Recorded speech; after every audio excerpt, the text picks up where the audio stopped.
Well, welcome along to the Gary Neville Podcast. Today we're at the Etihad Stadium where we've just seen Manchester City fight back to beat Chelsea 3-1 after what, Gary, was an horrific start for City and in particular one of their new signings. Yeah, Kusanov for the first few minutes, it was, I really felt for him because he's a young defender.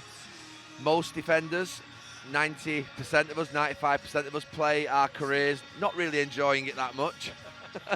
Knowing that we're going to go out on the pitch and the best that we can hope for is that we're not being talked about. And that's success because you want the glory to be with your strikers, your midfield players, the ones who score the goals. And there are some exceptions, obviously, to that nowadays where some of the defenders, including Gvardiol, goes forward and scores goals. But, you know, you're really sort of building a consistency and an idea of not making errors. And, you know, in his first game, you're asking yourself after 3 or 4 minutes, how long will this last? It was a brutal start. Obviously, the goal that he gave away with the header, the ball bouncing over his head, and then obviously just following up after that with the yellow card. You're thinking it could be sent off. I mean, Pep may have to interfere with this quite quickly. But he built some confidence through probably not being tested as much as he should have been and just almost being protected as well. I think Bernardo Silva did a few things. I think the rest of them rallied round him. But it was an education for him. And I actually referred to Patrice Evra, who's talked about this a lot, and I played in that game, where they just targeted Patrice Evra, obviously many years ago here, and he played his first game in the middle of the season. I remember it was a 12:30 kickoff, and he said that he'd had basically pasta at 9 o'clock in the morning for the first time in his life, and he didn't know what the hell was happening. And I actually said that with Kusanov. You know, I'm not. It's not going to be a case of me throwing in that, oh, he's come over from France, he doesn't understand the Premier League. It's just a young player getting used to new surroundings, the enormity of the actual playing your debut for a new club, a big fee against a really good team, Chelsea. So, yeah, just that. It was a. I'm glad he got through it, and in some ways that City won will make him feel tonight a lot better. Obviously, he's going to have to develop and build himself. He's got a long career ahead of him, but yeah, it could have been so much worse for him. I think that, you know, if you think about the first 3 minutes, if he just said at that point that the ending would be like it is, where he would get to maybe 52, 53 minutes and the team would win, I think he'd have absolutely snapped your hand off because he was trembling at one point. Using the Ever example, could it actually be the making of him, the fact that so much happened so quickly? I mean, he's obviously got a communication barrier, he doesn't speak the language, his teammates are new. There were a lot of mitigating factors, I suppose. Yeah, I mean, there's a couple of things. One is that City would have hoped that these new signings would hit the ground running because they need immediate impact. That's the first thing. That's obviously not happened with this kid. You know, that's going to obviously damage him a little bit and he's going to be wary. You know, I can't think he's going to play in this next couple of games. Obviously, John Stones came on and just provided some stability. You know, Arsenal away next week, I can't think that's a game for him. Was this today a game for him? Obviously, in the end, it turned out not to be. The second thing is, of course, he's young and he's going to basically develop. We've seen many players come to Manchester City over the last 7 or 8 years under Pep Guardiola and not really hit the ground running in the first 12 months, and then it maybe take a season or so. I think even Rodri. Remember that first season of Rodri wasn't the best, and all of a sudden he's gone to become the best player in the world. So, yeah, I think I mean, what was nice was that actually when he came off, there were a lot of players went over to him. The bench en masse, there was probably 20 on the bench and 15 behind. There is that many on the bench nowadays. Were clapping him, and they overclapped him almost, exaggerated the clapping. Pep Guardiola gave him a hug. And at the end of the game, there were a few players, when I was looking down, went over to him and hugged him and said, look, we won, well done. And that's the sort of thing that you want. And they've obviously got a lot of success here over the years, and you have to bring in new players, and it's tough. It's really tough for them sometimes, particularly if you're young. You'll have never seen anything like that before, probably, and felt anything like that before. So I think City will be really happy tonight that they've won the game. Obviously, that's the most important thing. But that young kid, to be fair, hasn't had the nightmare start, but he hasn't had a nightmare match in the essence, the fact that they've won the match and he sort of come off and at least got to 52 minutes. I thought he would have been off after 25 minutes. I didn't think he'd get through that. But considering he had that bad start, so conceding a goal and being booked inside 4 minutes, can you fathom how Chelsea didn't kick on from there? No. And look, the reason I'm going to be hard on Chelsea here is I actually think there is a lot of talent out on that pitch and they've had a really good season. And they're ahead of teams, I think, in talent like Newcastle, like Nottingham Forest, Bournemouth. They were doing unbelievably well. Manchester United, Tottenham. And you're thinking about, I never thought they could win the league this year, so I'm not expecting them to, go away and win every single match. But I was frustrated on two fronts. One, and I felt like this in the Carabao Cup final last year against Liverpool, when I obviously said billion-dollar bottle jobs at that time, because I felt as though they'd shown something. And in the first 10 minutes of this match, they showed something, and they really should have gone 2-0 up. But I mentioned players being programmed like robots, and then being told what to do before a game. But if you concede a goal, if you score a goal, if you can see that another team are vulnerable, if you can then sense that there's a nervousness in the ground, if a team get a man sent off, you have to be able to adapt. You have to be able to adapt in a football match. And there's some experience out there. Caicedo, Fernandes, I'm looking at in particular, and even Cole Palmer now with what he's done in the last 18 months. Reece James at right back, I'm looking at those 3 or 4 in particular and thinking, you must have sensed that at that point in the game, that the young kid at right centre-back, Nunez at right-back, City in midfield with Kovacic and Gundogan, who can't really run. And it just Nunez and Guardiola pushing forward, so you've got to... You had to go for the jugular, you have to go for the throat. And I said it at the time, and they missed a real opportunity because they didn't smell the football match. They were programmed before the game to play a certain way, to create a mid-block, which is just dropping off 20 yards outside the 18-yard box and the defence staying up. But they couldn't switch. They didn't flip the switch and go, right, we've got to go full press here. I know we were told before the game to defend like this, but now this game has changed. There's a young kid there that's actually, it's brutal, it's horrible. But honestly, I genuinely feel I would have smelt that at United if I was there, and so would the other senior players. And would have been saying, right, go, press right on. Almost full court press, man for man. I know it's not what Chelsea were told to do before the game, but the sense of feeling what's happening in a game, you had to carry on attacking down this left-hand side. Sancho had to do more. He had to do more. Jackson had to do better as a centre-forward against that kid, and they let them off the hook. I've no doubts in this game that Chelsea let them off the hook. And that's something down to a mentality. It's something that the coach has got to develop in their team, whereby, and they are young, and some of them obviously will develop in terms of their maturity, but understanding what's happening in a match and not just being told to do what to do and sticking to plan A and never changing. This was a positive change. This wasn't a case that they couldn't break them down, so you have to go to plan B. This was a case of them understanding that we can go and have this game won in half an hour. There were times when I played at United whereby you had to fight till the very last minute, but there were some times on the pitch you could smell the fear in the opposition after 5-10 minutes, and you thought, let's kill, let's go, let's really go now and hit them. And we've won the game in half an hour, and then you can start to play. And I'm not saying you would have won the game in half an hour here at City, but you score a second goal, and then you go for a third goal, and that was on here. That was definitely on with that kid at right centre-back and Nunez at right-back. And they didn't take that chance, and that's a mentality thing, and that's why I'm saying these harsh words. Chelsea fans over in that far corner will be really deflated travelling home to London tonight. They'll be going back on the M6, M1, whatever it is way that they go back on the train, and they'll be discussing what happened there. Why didn't we believe in this game? We didn't have the intensity, the tempo, the confidence to recognise the moment that Manchester City are in. Is it a comment perhaps then on overcoaching? Because presumably then the manager that you had would have accepted you deviating from the plan. Do you think amongst particularly younger players there's almost a fear of going away from what they've been told in the dressing room before, what they've been told at the training ground in the days prior to the match? Well, I was really interested to see Pep Guardiola's comments before the PSG game where he talked about the games becoming less positional. And over the last 10 years we've seen philosophies and we've seen positional play where players are almost, if you like chess, where you can only move in certain directions, you can only move in certain ways. And I get that because, to be fair, to understand patterns of play, and even back going 20, 30 years ago, you wanted patterns of play on the pitch so you understood the rhythm of the team. But he said it's changing slightly, Pep Guardiola, in the week, and I think that's interesting because I think it is too. I think it's what I've seen Liverpool play 2 or 3 different styles of play in a game, whereby they've played more direct in games. They've then sat back and played on the counter-attack. They've then gone high press. And they've modified their sort of, if you like, style within the game to suit the period of the game that you're in. And that's how we played. That was the old style of play. You could be a counter-attacking team. You could be a high-press team. You could be a team that goes direct.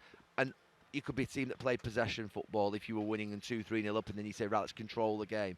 So all those styles of play can be played by one team. And I think you're right with Maresca and obviously Chelsea. He's still only there a few months. So this is not something that ultimately is a massive issue because they develop well. But I think that those players will be frustrated. And I am going to single out Reece James.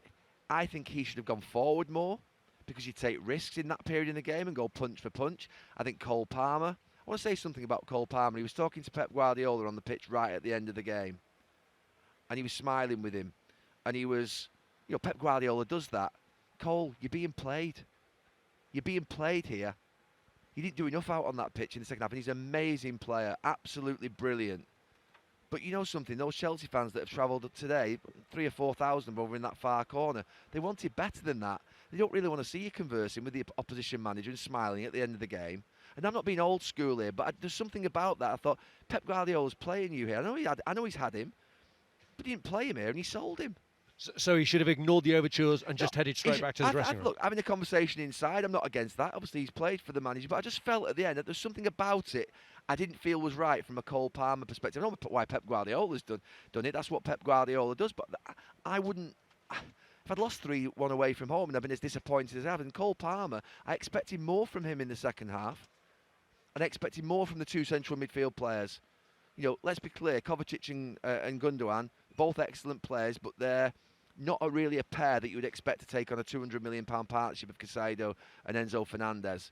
And I thought they should have got right on top of the game in the second half. I was expecting Chelsea to come out fast because I was expecting Maresca at half-time to have a right go at them for letting City back in the game. And I didn't see the response. So them two midfield players, they're the players that have got the big sort of, you're getting the big bucks, you're the big price tags on your back, you've got big reputations, you're good players as well, by the way, fantastic players. Go and get on top of the game. Go and grab it by the scruff of the neck with Palmer in that midfield, that three. And they didn't do that. So I'm quite frustrated with Chelsea in the second half. I'm not having a go at them from a point because I think they've had a really good season, but I'm really frustrated from what I've seen because I think that they'll leave that feeling of at the end of a game or the end of a season or the end of a day, looking back and thinking you could have done more. That's the worst feeling, that. Don't have that feeling. Well, it could cost them the Champions League next season, couldn't it? They were 5 points clear. At 1-0 up today, they were 5 points clear of Manchester City, and they should have not put them to bed because there's a long way to go. But they should have really sent a message to them, and they didn't, and they've missed a chance. The captain at right back, I thought he had a poor first half defensively. We have a go at Trent Alexander-Arnold quite regularly for being poor defensively. But I tell you what, he doesn't have to deliver going forward. Reece James is fantastic on the ball. He's amazing. He's not quite Trent Alexander-Arnold, but he's not far away in terms of his delivery. And he didn't bring anything to that game today. He didn't bring anything to that game. And I know he's a right back. I know that Marmoush was having a good game against him and Gvardiol on that side. But either close down your side. Rio Ferdinand used to say to me before every game, nothing down our side. And quite often we didn't let things down our side. Sometimes you do. It's a game of football. Sometimes you make mistakes. But nothing down our side. Reece, they got down your side the whole first half.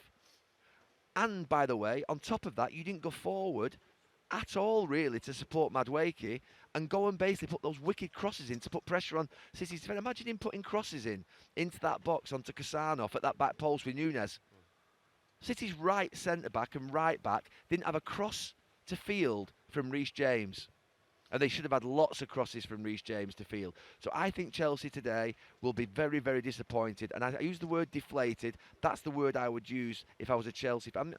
Look, I'm not a Chelsea fan, but I'm a football fan. And I would be deflated with my team. Manchester United. Forget where they're well ahead of Manchester United at this moment in time. But if Manchester United were in this position today now, and I'm thinking, right, that next step up, that next challenge of sort of demonstrating you've got the mentality to go and grab a game, and they didn't have it. They didn't have the intensity, and that's why it frustrates me when I think that a team could have done more, and they could have done more, Chelsea, today. It was there for the taking. You talked about mixing up styles within games, and we saw that today, didn't we, from Manchester City, because they're lauded over their short passing game, but for the two goals that effectively won it for them, they took a different approach. Yes. I mean, look, the direct approach is something that I like. I love it when... partly because I was brought up to say, get the ball into the striker as quickly as possible with quality. And that's what Ederson did. Played the ball up to the striker with quality. He rolls his centre-back. We have to talk about the goalkeeper. That wouldn't have been a goal if the goalkeeper's not 25 yards off his line at the edge of the box. What is he doing? I mean, he's making a lot of errors.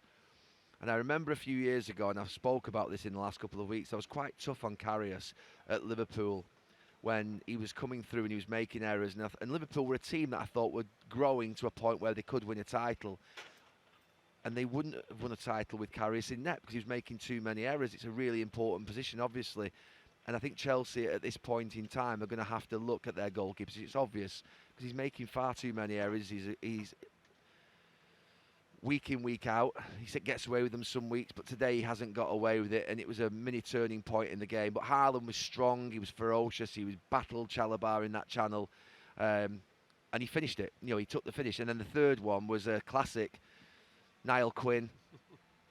Paul Dickoff holds it up. And whoever else used to play for City in midfield, King Clancy runs through.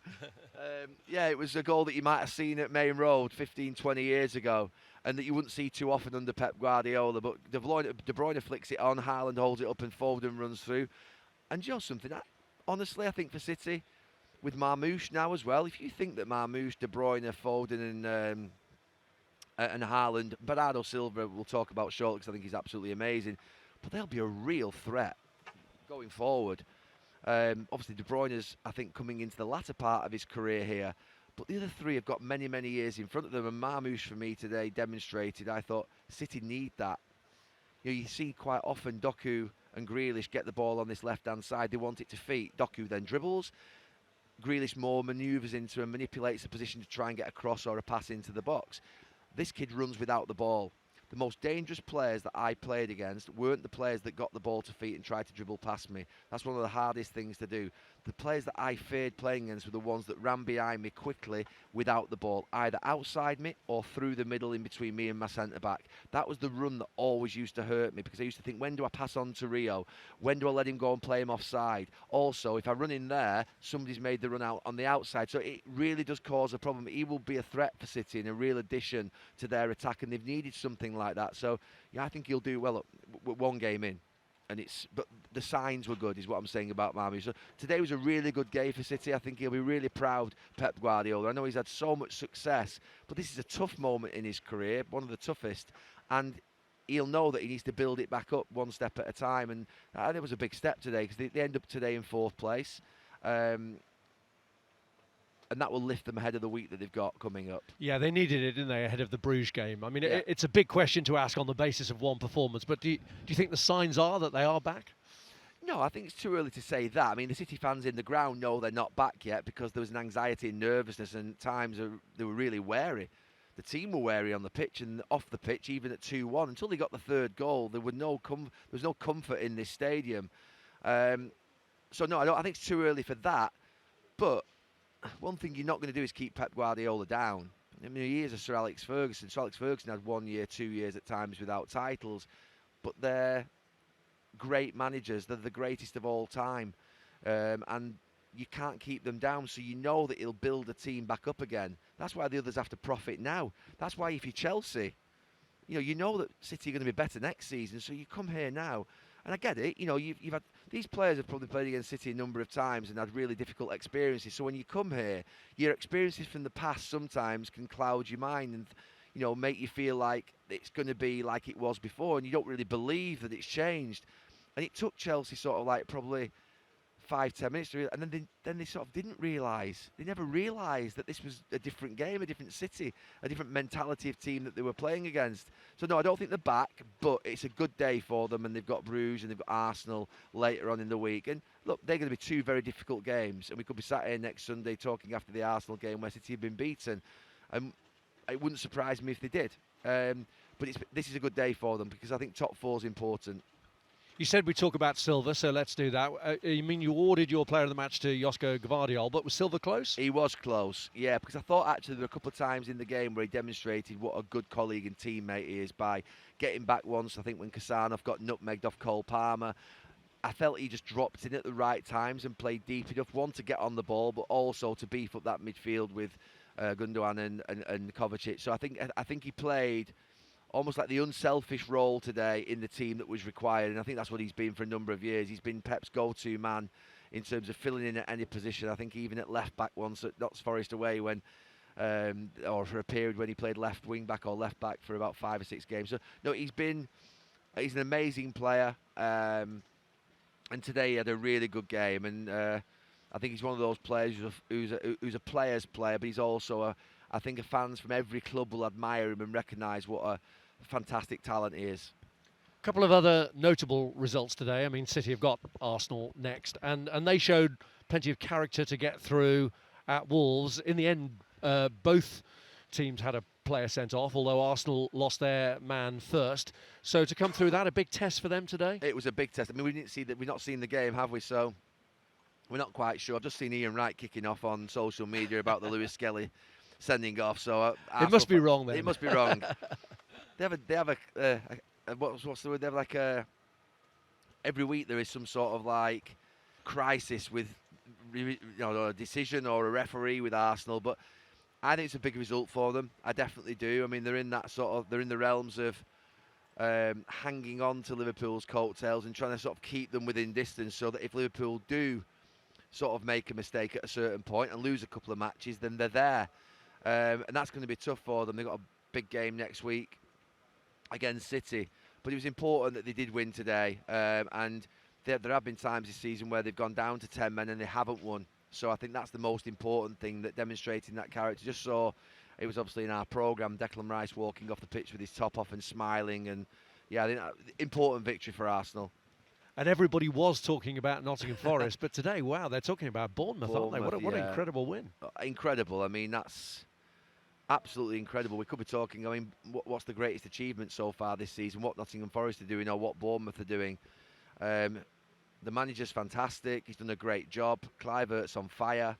Yeah, and that's a big surprise to see Nottingham Forest cut open. We saw the first goal in that game, didn't we? It was Kluivert when he shot from outside the box. Yeah.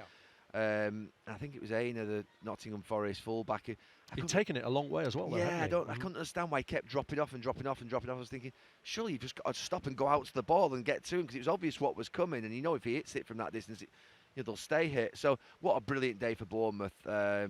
Absolutely fantastic. I think we've been concerned about, well, two things. One is the fact that the big clubs stay at the top and that you can't disrupt that. So I think the idea that Villa have disrupted it in the last 12 months, Newcastle the season before, that Bournemouth and Forest do it now, I think gives hope that the league really remains competitive. Secondly, that the same teams that go down come back up again. So they're the two concerns that you have, that basically, Manchester City have won the league as well for the last 5 years. So there's an element of the last few years where you've been concerned about these things developing. We need more Bournemouths, we need more Nottingham Forest, we need more Manchester City's not winning leagues and then having to fight to get back to the top. Manchester United in 13th or 12th, whatever they are, and Tottenham in 15th. That is essentially not good for me, but it's good for the league in the sense of the competitive element to it, and I think that's important.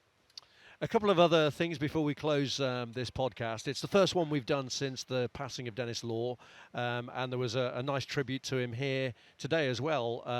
Obviously, he's more renowned for his time at Manchester United, but he did have a spell here as well, and I'm sure you'd like to pay your own personal tribute. Yeah, I've been here twice this week.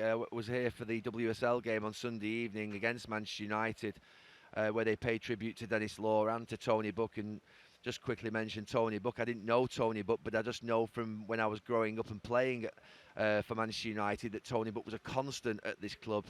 Obviously Manchester City are rivals, but he was a constant here and someone who was a great servant. And for Denis Law, it was a privilege that I could spend some time with him. I think that's the first thing to say. Hearing about Denis Law growing up from my granddad and from my dad, telling us about the great times of Best Law and Charlton at Manchester United. And when I think about Manchester United, I think about the Busby Babes, I think about Sir Matt Busby, and I think about Best Law and Charlton as being the most influential figures in the club's history, because they built the Manchester United that we know today in terms of the scale and the size of the club. And the one thing that I always think is, how hard is it to win the Ballon d'Or? So as a football player, how hard? I mean, it is. You have to be one of the greatest of all time to win the Ballon d'Or. And Denis Law is the only Scottish player ever to win the Ballon d'Or. And he's one of only, I think, 4 Manchester United players to ever win the Ballon d'Or. And you think of Manchester United as a football club and the great players that they've had playing for them. So he's one of the greatest players that Manchester United have ever had, that obviously that Scotland have ever produced. Probably the greatest player that Scotland have ever produced, along with Kenny Dalglish. And he'll be sadly missed. I'm a great friend of the family. They're fantastic people, and being in Denis's company, it was a real privilege. Makes me quite emotional, because I always think about Denis Law, that the humility that he had with his greatness is something that's really to be admired. someone who you didn't always hear from that much, but you didn't need to hear from that much. Every word that Dennis Law said and then was spoken counted. You know, you listened intently when he spoke, and one of the sort of finest people that you'll ever meet, one of the best people that you'll ever spending time in the company of, and a real sad moment, and like I say, a real influence on Manchester United's history, but also on me personally. Of course, he's remembered here for a goal he scored against Manchester United on a day when United got relegated. So moving on, I just wondered what you made of Ruben Amorim's first comments about the United team possibly being the worst in history, but then the kind of row back and is asking for sympathy for the fact that he is a young manager who sometimes maybe speaks a little too off the cuff. I mean, could you sympathise with him? Yeah, I can sympathise with him because emotion and passion is everything that I want in a football club and in a football manager and in a football player. And he's hurting, so he wants to come out and speak his mind, and that's absolutely something that I admire. And you can't deny it. It's what we ask for. It's what we ask from everybody, is to be honest and authentic. So we can't sit here as broadcasters, as journalists, whatever we are. I know you're a broadcaster and a journalist. I'm a sort of like whatever I'm doing, just speaking about football every week. And I'm thinking, well, we can't knock him for it. But you just know when you say that. And what I sometimes try and do to understand the impact of sort of words that are said is, what would it be like if it was in your own business? So you imagine you go into the office on Monday and your boss says, basically, we're the worst group of people that I've ever had in this company. I mean, the absolute devastation in the office. The boss probably wouldn't survive because the board would probably sack him, or the owners would probably sack him. And the employees would just completely and utterly lose faith, lose confidence and lose belief. So you can only imagine the impact that had on the Manchester United players. I know it's something that's been said, that it's the worst start in Manchester United's history, it's the worst points tally, it's the worst run, it's the worst this. So he's hearing a lot of that in terms of records around the club. And the players are hearing that as well. But hearing it actually from your own manager is completely different than hearing it from sort of analysts, pundits, the media. It has a deeper meaning and a sort of stronger meaning. So, yeah, I think he rolled back probably because I'd imagine that maybe people above, or maybe even the players in the dressing room, are saying, look, boss, I get we're not doing very well, and I get that this is tough, but, you know, that kills us. It kills us. And the thing about a statement like that is that when you're quite vague, it wasn't vague, it was specific, but vague in the sense of who is it directed at? You're actually including every player. So every player then has got to ask themselves the question, with the worst team in United's history, does he mean me? That's the player. Selfishly, I would have done it as a player as well. If the manager comes in at the end of the game and says you're all an absolute disgrace, or there are a lot of you who are a disgrace, I'll repeat that. There are a lot of you out there who are a disgrace. You're all then going away thinking, did he mean me? And that can sometimes start the doubts, the sort of negative parrot on this shoulder and the positive parrot on this one. Well, did he mean me? No, he couldn't have meant me, did he? And which one wins? And so every player in that dressing room will be thinking, well, which does he mean me? I mean, does he think does that mean I've not got a future at the club? Do I need to start going somewhere else? So I suspect he's rolled back because he's probably recognised the impact of his words on the people who he's asking to go out and perform for him every single week. However, there is no doubt it is nowhere near good enough, and he needed to send a message to everybody that this needs to change dramatically. So I get both sides of the argument, but that's why he's rolled back, because of the impact that he'll have had, and he's obviously said I'm a young manager. However, the reason he said it, because he had time to think about whether he was going to say it or not, and he actually volunteered it. He wasn't asked, was it the worst team? He actually volunteered the words. It's because I think he wanted to send a message that I need change at this club, or else he's going to go the same way as the other managers have in the last 10 years. From your own coaching experience, when you're going through a difficult period with results and you're faced by the media after every game, is it difficult to find something fresh and something new to say when the results have been pretty relentless, when you're still observing the usual codes where you don't want to dig out certain players in public? I mean, I've been there, Rob. I've been there for 4 months. If anybody wants to look, go and put in Gary Neville press conference after the Barcelona 7-0 game. I was asked 5 times, are you going to resign? And I said, that's not for tonight, that's not for now, I'm not going to resign. And then I was asked another 4 times after that, I've been there where I've been losing matches, and I always remember we played 3 games a week every single week that I was there, because we were in the I've got the name of the competitions now. We're in the Europa League, and we're in the Copa del Rey, and then obviously we played the league games at the weekend. So I played every 3 days for about post Christmas for about 3 months. I remember thinking, I'm doing a press conference every 5 seconds. It feels like you've got to do a press conference pre-match, and you've got to do a press conference post-match, and then you do a press conference pre-match and post-match, and a press conference pre-match and post-match. You're doing 6 press conferences as a manager in the space of sometimes 6 days, usually 7. So you imagine you're losing, and that's what these managers have to face. And they're getting asked the same questions, and they ask more pointed questions, obviously, when you lose. And it is painful, because you are trying to think, well, what else can I say? Because every press conference that you speak as a manager is a message to 3 groups of people: the fans, the players, and the rest of the staff and owners in your club. So you're thinking about balancing between the hurt that you're feeling and the emotion as a manager versus sending a message to your players that lifts them, or maybe sends them a message the other way that says, well, we got to get our act together. And then the fans are going to want to know where this is going and how it's going to change. So you've got all those things going through your head when you're going in there. But the fact of the matter is, when you're losing and you're doing these press conferences 6 a week, and it's week 1, 6, then the next week you've got 12, and the week after you've done 18, you're thinking, I mean, that's what sends you under. It really does sent me under. Eventually I was thinking, I'm someone who's comfortable speaking to the press. And maybe at times I was too honest over there in Valencia, and sort of tried to be authentic, which I am, and tried to say as much as I possibly could. And Amorim is definitely doing that. But he's just going to have to balance between the authenticity and honesty and emotion that he wants to display, which I think is really good. Because I think Manchester United have had some managers, to be fair, that have been quite bland in press conferences, haven't demonstrated that character. So I think the idea of him sort of taking that out of him is something that we don't want. But the idea of him just making sure that he sort of balances between the idea of emotion, passion, messages versus let's make sure that we don't sort of throw the baby out with the bathwater. And yeah, I do understand. That's the one thing that I do understand about being a manager, how difficult it is to do those 6 press conferences a week when you're playing Saturday, Thursday, Sunday, which is what he's doing at the moment, or Sunday, Thursday, Sunday. So I've got some sympathy with him, and he's got to understand that Manchester United, it's a statesman-like position being the manager. One of the most viewed things, I think, that Manchester United manager's press conference, I think, is one of the most watched things pre-match every single week, because everyone wants to know what he's going to say.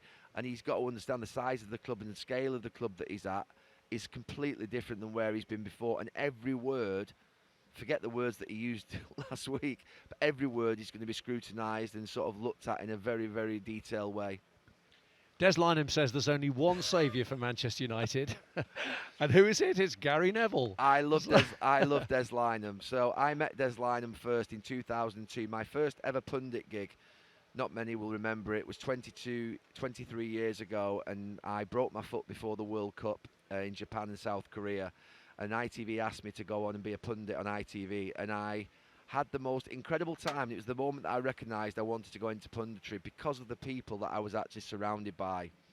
The fellow pundits on that panel were Bobby Robson, Terry Venables and Paul Gascoigne, and me. I totally don't belong in that company from a point of view of football greatness and coaching and management, but what I could give them was the current sort of understanding of what was happening in that dressing room. I'd qualified the team, or with the team, for the World Cup and was part of it. And it was an unbelievable experience. And Des Lynam was the host, and he was the sort of doyen, he was the sort of the god of hosts and presenters in that era. Someone with an unbelievable voice, a great delivery, great humour. So I always got on with Des. But if you could please stop putting me forward, Des, as the manager of Manchester United, it would be quite helpful. I understand where you're coming from. I do understand the club. I do love the club. I do believe I can communicate well. However, 1, I don't want to go back into coaching, number 1. Number 2, I don't believe that I'm the best man for the job by a long way. And it gives my friend and colleagues, particularly Mr. James Carragher, the opportunity to sort of giggle quite a bit on a Thursday afternoon when he sees the headline. So, yeah, no, I love Des to bits, but yeah, I'm not quite sure that in fact, I'm pretty sure he's not right on that one. But I feel bad telling him he's not right, because he's someone with such vast experience. And yeah, I don't like telling people that are older than me that have got vast experience that they're not quite right. So you've done all those qualifications, but the fire for coaching doesn't burn. No, and I was asked about this the other day, and I remember at 32 I had that injury against Bolton, which kept me out for 12 months, and it was probably my lowest point in football, my biggest disappointment. But it actually was the best thing that ever happened to me in terms of me being able to develop my post-career that I have, because I thought this is going to end pretty quickly. I couldn't see the end. I was captain of Manchester United. I was playing my best football from the age of probably 29 to 32. I felt unbreakable and did my ankle. I was out for 8, 9, 10 months. And from that, I never felt stable on my feet ever again. I never felt like I could set off quickly, even though I wasn't the quickest, but the explosion that you have off the mark and the jump and the leap and the ability to sort of turn quickly, I felt like I lost it. So I ended up then setting up the businesses from the age of 33 to 35. I did a lot more media interviews and started speaking to Sky. But the other thing that I did my C licence, my B licence, my A licence and my pro licence in the space of about 4 or 5 years. It takes that long to do it. You know, the pro licence is 18 months, the A licence is over 12 months, the B licence I think is 6 to 12 months, and the C actually got combined with the A. And I really loved it. I really loved doing the coaching badges, and but what I stupidly and naively, and something that, to be fair, it goes against everything that I believe in. If you're going to be good at something, you have to give everything to it every single day. And certainly when I look at these coaches that are down here, let's look at Pep Guardiola. There isn't a second in a day that goes by that he's awake that he won't be, I'm sure, thinking about how to make Manchester City better and the players better and what practices I'm going to do tomorrow and which players are we going to sign. He's obsessive.